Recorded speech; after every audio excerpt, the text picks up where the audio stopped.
Exactement, 19h45. Mesdames, Messieurs, merci de suivre les programmes de ITV. C'est parti pour la principale édition du soir.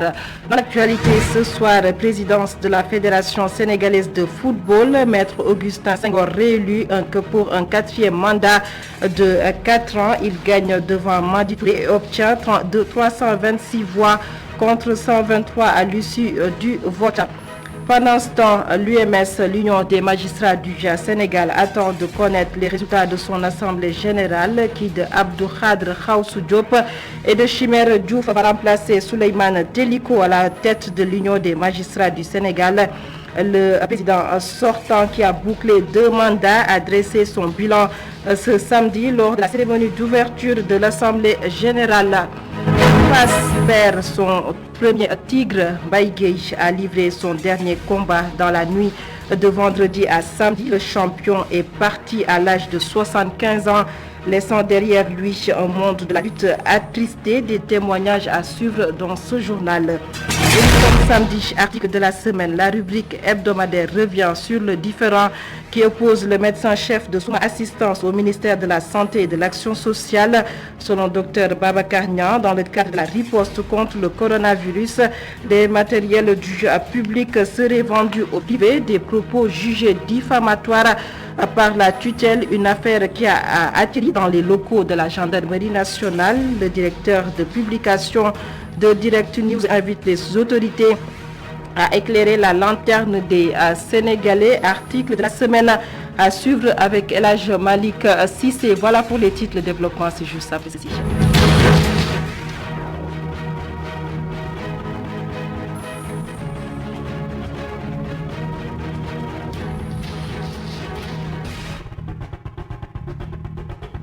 Augustin Senghor réélu à la tête de la Fédération sénégalaise de football et ce pour un 4e mandat de 4 ans. L'Assemblée générale élective de la Fédération sénégalaise de football s'est tenue au Centre international de conférence Abdou Diouf de Diamniadio. Augustin Senghor gagne devant Madi Touré et obtient 326 voix contre 123. Après sa réélection, Maître Augustin Senghor se félicite du bon déroulement de l'élection. Je vous propose de suivre Maître Augustin Senghor au micro de Sekou Seydi et Babacar Ndafaya. C'est la communauté du football qui, à travers les unes, s'est exprimée. Et je voudrais marquer d'abord ma reconnaissance la plus profonde aux acteurs du football et au monde sportif, parce que je pense que ce qui s'est passé ici doit faire tache d'huile.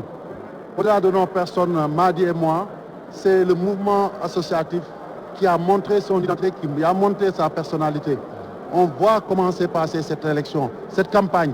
Mais je pense que les choix qui se sont dessinés dès le début se sont confirmés depuis quelques jours avec l'élection de Djibi Wade, hier avec comme président de la Ligue professionnelle, hier avec l'élection du président et ministre Abdoulaye Sow pour la LFA et aujourd'hui à travers mon humble personne.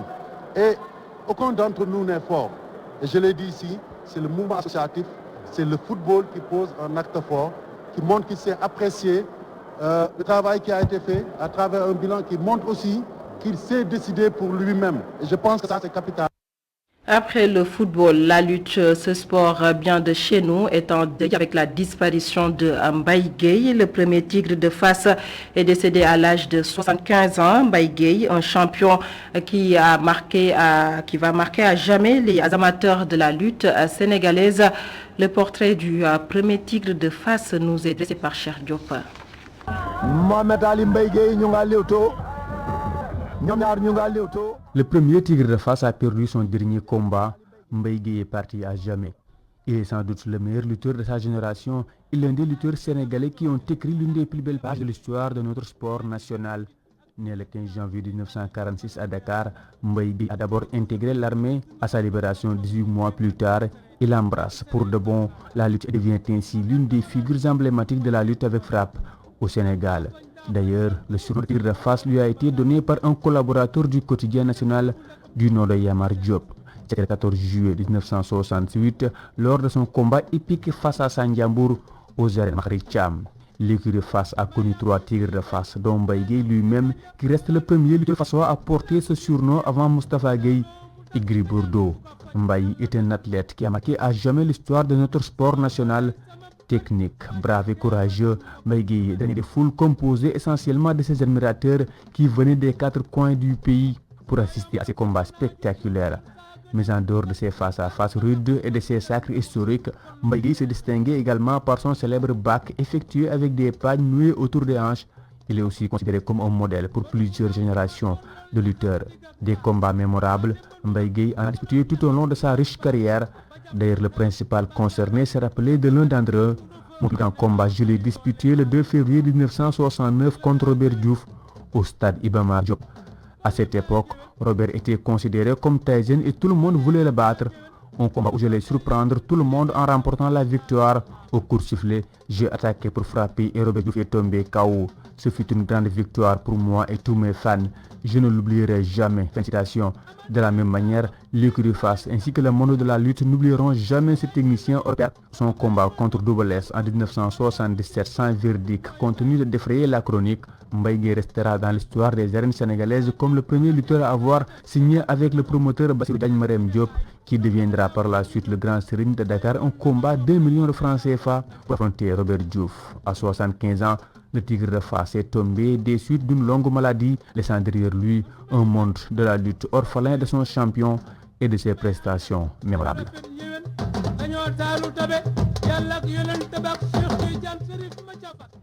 Cher Diop, la disparition de Mbaye Gueye, une grosse perte pour Fass, mais également pour le monde de la lutte sénégalaise. Le premier tigre de Fass était un homme d'une grande dimension humaine. Témoignage de Aladi Ngagne Diagne, chroniqueur de lutte au groupe E-Media Invest, que je vous propose de suivre.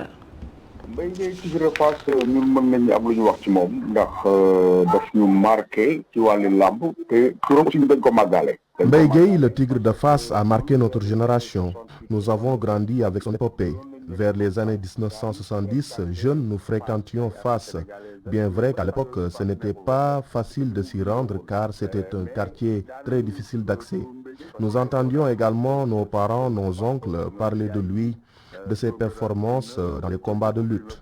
Quand un tel monument tombe, c'est une perte immense pour la lutte et pour son histoire. C'est la tristesse et une grosse peine que nous ressentons en ce moment. Il va beaucoup manquer, nous ne le verrons plus jamais. Il a vraiment beaucoup fait pour la lutte et pour les personnes démunies. Mbaye Gueye a marqué la vie de beaucoup de personnes en termes d'éducation, de protection, mais également d'aide sociale. Des personnes ont réussi dans la vie grâce à lui. C'était un homme affable. Il a aussi beaucoup fait pour Fass et pour sa communauté. C'est une immense perte.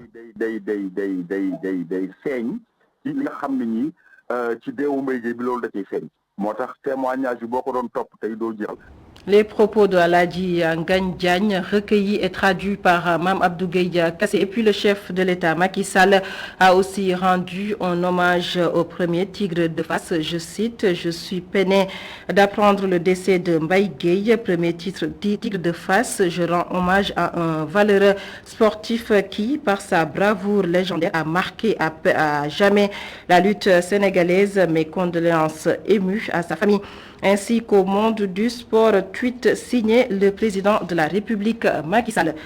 Mbaye Gueye, le premier tigre de Fass, repose à Touba. Il a été inhumé cet après-midi dans la cité religieuse. Nous y reviendrons plus amplement dans nos prochaines éditions avec notre correspondant permanent sur place, Gournat Lo. Et puis nous parlons de tout à fait autre chose. L'Union des magistrats du Sénégal a tenu une assemblée générale ce matin. L'indépendance de la justice, les pensions de retraite, entre autres points, ont été évoqués lors de la réunion. Une occasion pour le président sortant de l'Union des magistrats du Sénégal, Souleymane Teliko, de dresser son bilan. Le compte-rendu de la rencontre signé Boubacar Dia. L'indépendance de la justice était l'une des missions du président sortant. Ce dernier relève des avancées considérables dans ce sens, même s'il reste à faire, reconnaît-il. Il y a eu quelques avancées. Il y a eu la régularisation de la situation des magistrats qui étaient en intérim.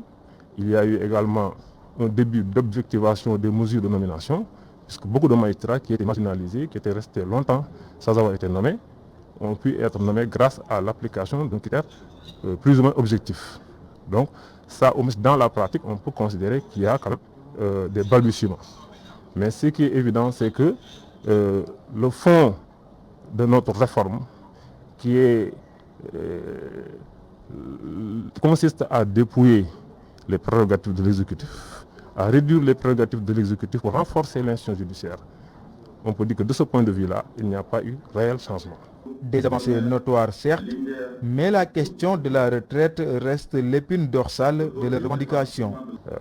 Sur la retraite, nous considérons que le système de retraite tel qu'il existe aujourd'hui, c'est une atteinte à l'indépendance de la justice, c'est une atteinte au principe d'inamovibilité et c'est une atteinte également au principe de non-discrimination. Parce qu'on a instauré au sein d'une même profession deux régimes de retraite sur des bases qui ne nous semblent pas conformes aux principes qui garantissent une justice indépendante.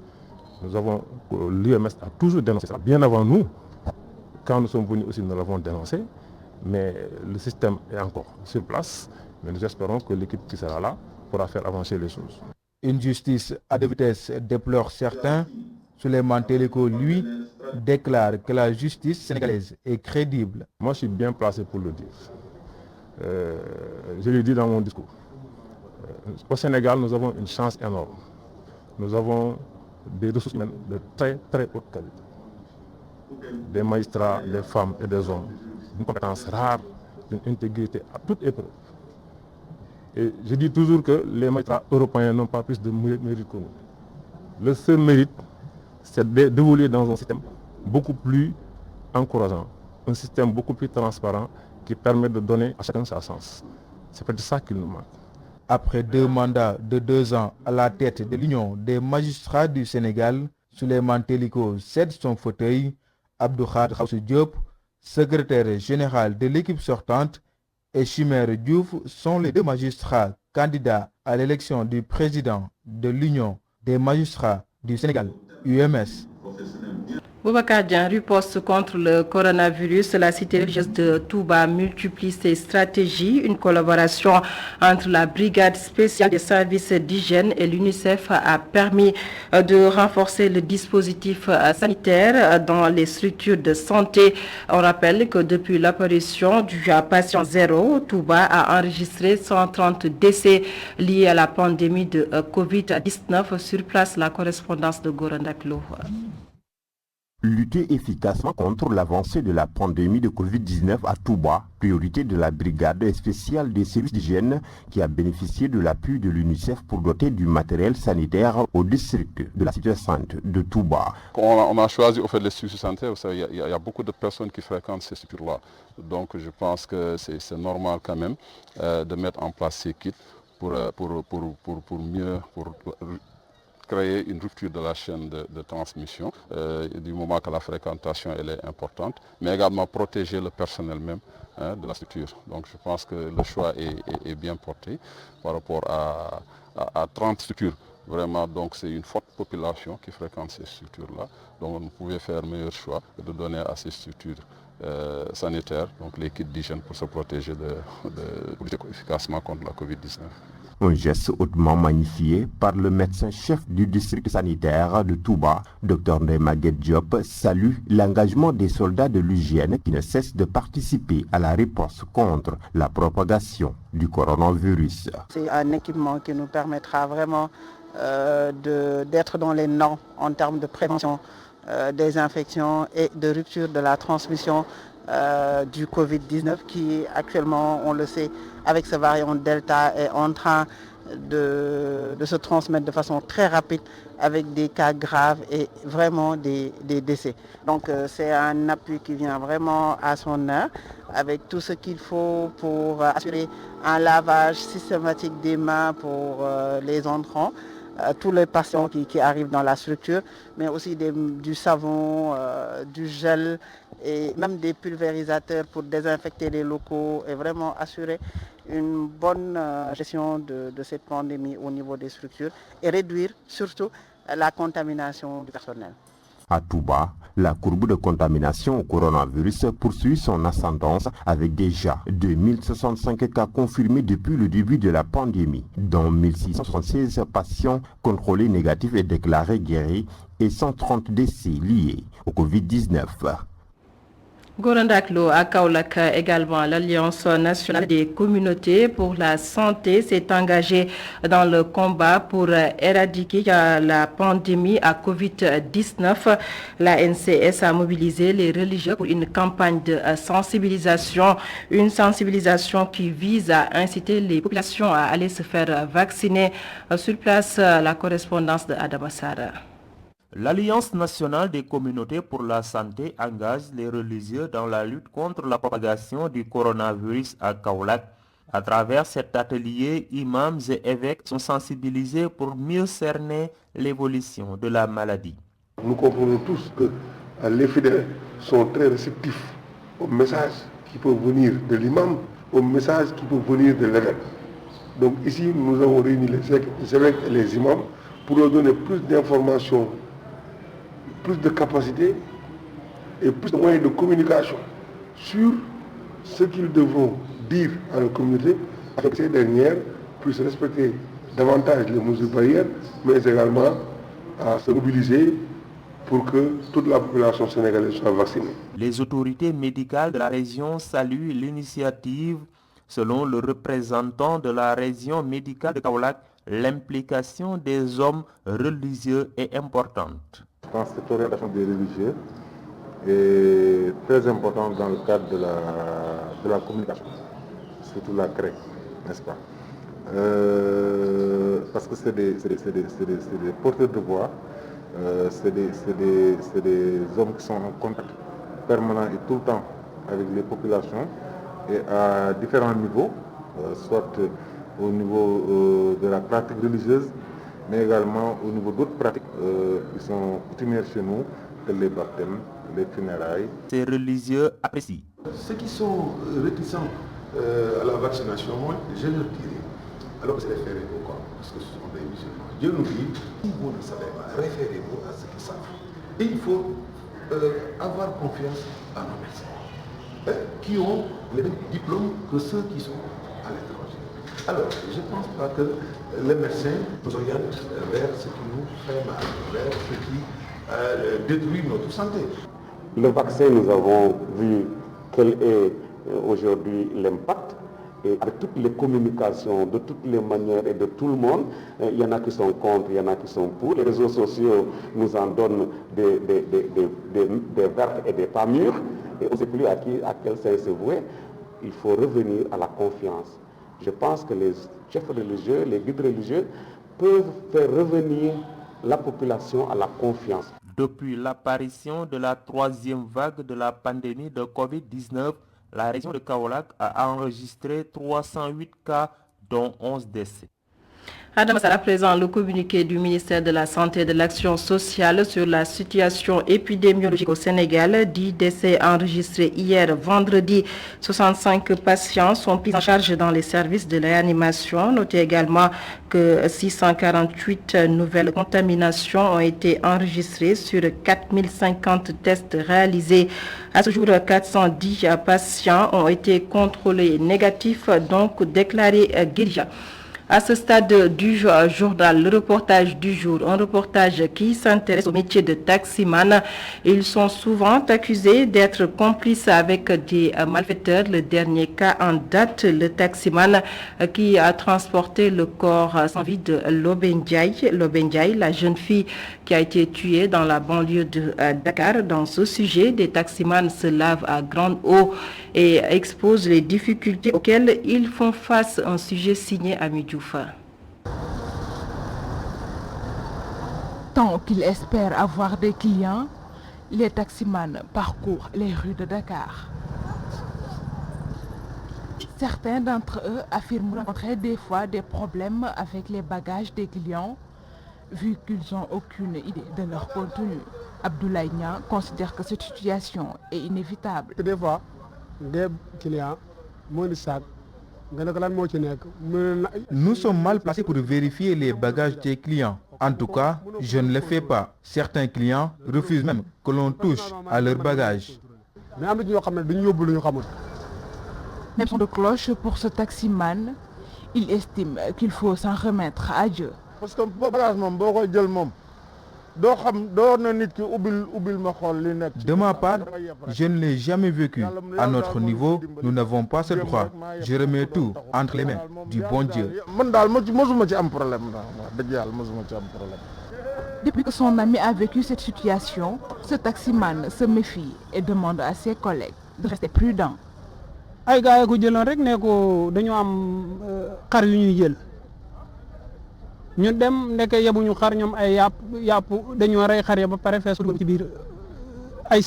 Je suis témoin oculaire. Un jour, un de mes amis a une fois vécu ce genre de situation. Il avait des clients qui avaient volé des moutons et ils étaient poursuivis par la gendarmerie. Depuis lors, je me méfie.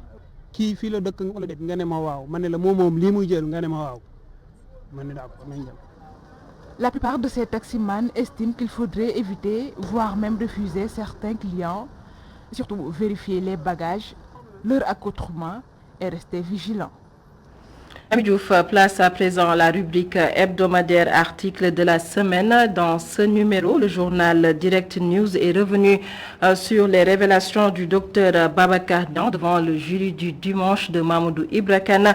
Révélations sur du supposé matériel du public vendu aux structures sanitaires privées dans le cadre de la riposte contre la pandémie à Covid-19. Le médecin-chef de Souma Assistance a été même auditionné par la gendarmerie nationale suite à une plainte du ministère de la Santé et de l'Action sociale. Sur la question, le directeur de publication de Direct News pense que les autorités doivent éclairer la lanterne des Sénégalais.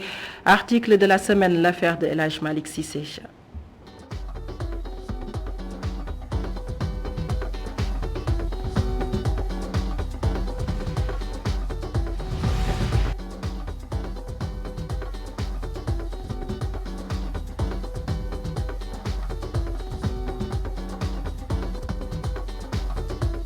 Après les révélations fracassantes de Dr Babacar Niang devant le JDD, le ministère de la Santé et de l'Action sociale n'a pas perdu de temps. Abdoulaye Diouf Sarr a ainsi porté plainte. Et c'est parti. La machine judiciaire s'emballe. Pour le quotidien Direct News, les accusations sont très graves. La justice doit aller jusqu'au bout. C'est extraordinaire même, hein. C'est inquiétant. Et malheureusement, les pouvoirs publics semblent ignorer ce drame, ce problème, ce crime même, je peux dire, qui s'opère dans ce pays. Parce que quand même dans un pays organisé, immédiatement le procureur devait se ressaisir. C'est les deniers publics. Non seulement ça, mais c'est du matériel pour la santé publique. C'est pour sauver des gens qui sont aujourd'hui extrêmement exposés et malades.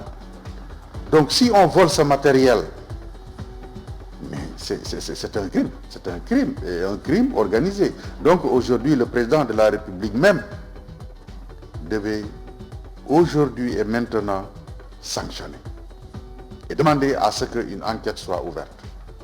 Et que le ministre de la Santé aujourd'hui doit rendre son tablier, il doit démissionner pour mettre à l'aise le président de la République.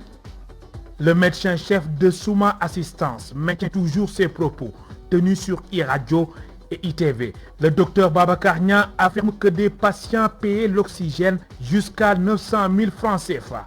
Avéré ou non, en tout cas, les Sénégalais doivent être édifiés. Quand il y a un patient qui est entre la vie et la mort, c'est un chantage à la limite. Quand on te demande de l'argent, si on te demande 1 milliard, quand tu l'as, tu donnes pour sauver la vie de ton enfant, de ton père ou de ta maman. Et ils profitent de cette situation. Au lieu de dire la vérité aux Sénégalais, parce que la pandémie frappe dur, et ailleurs aussi, aux États-Unis, en Italie, c'est des pays qui sont dans le G20. Donc je pense qu'il n'y a pas honte à dire que le Sénégal traverse des difficultés extraordinaires et que nous avons besoin d'oxygène, nous avons besoin de ceci, nous avons besoin de cela, pour que la communauté internationale puisse réagir, et rapidement, et l'État aussi.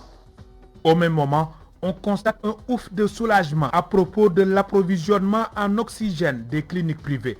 L'État va tout prendre en charge. Il était temps de rectifier le tir, précise le directeur de publication de Direct News. Vous savez, il y avait eu des avancées avec Eva Maricol. Peut-être parce qu'elle est du métier et que c'est quelqu'un que ses pairs respectent beaucoup. Parce que beaucoup de médecins aujourd'hui, c'est Eva Maricol qui les a formés. Peut-être il y avait ce respect-là qui était entre elle et les médecins. Mais tout ça, en tant que politicien, lorsqu'il est venu, il s'est attaqué aussi au professeur Seydi, Bousso qui est finalement parti, il a maquillé le départ de Aloïse, donc il a fait le vide autour de lui. Et qu'aujourd'hui, les médecins le laissent faire. Seydi l'a dit, il a alerté. Il a dit qu'on a fermé très tôt les CTE. Il a parlé des problèmes de gaz et d'oxygène, des problèmes d'oxygène, ce qui existe. On nous parle même des morts là-bas à Diamniadio, à l'hôpital des enfants, à cause du manque d'oxygène. Mais à chaque fois que Seydi sort pour alerter, Diouf Sarr réagit le lendemain pour démentir. La sortie du docteur Nia est une sorte d'alerte, une leçon à retenir afin de gérer davantage notre système de santé qui doit être une référence en Afrique. On avait écrit sur tout ça. Donc ces gens-là ne font que confirmer ce que Direct News avait dit il y a un an. Il y a un an. Mais parce que Direct News, quand même, s'occupe de la santé publique aussi. Hein. Nous avons cette mission-là, nous tous. On a essuyé des attaques venant de la part des politiciens pour dire que nous faisons de l'acharnement. Mais aujourd'hui, l'histoire nous donne raison. L'histoire nous donne raison. Donc, on a voulu alerter à un moment donné. On a confondu alerte et attaque. C'était des alertes. Parce que nous avons cette mission-là. C'est ce qu'on fait tous les jours. En tendant le micro, par exemple, à Dr Nia, qui s'exprime, qui parle des problèmes qui vont venir et que nous vivons aussi. Mais c'est ça, notre mission. C'est alerter en temps réel.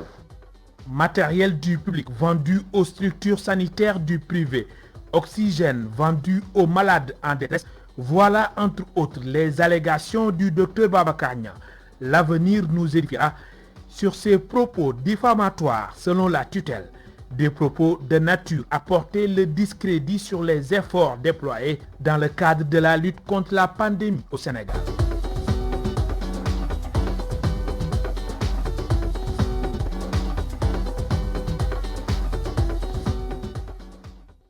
Article de la semaine, El Hadj Malick Cissé, que nous allons retrouver samedi prochain pour un nouveau numéro. Et c'est cet élément qui met un terme à cette session d'information. Merci de nous avoir suivis. Passez d'excellents moments en compagnie de nos programmes sur ITV.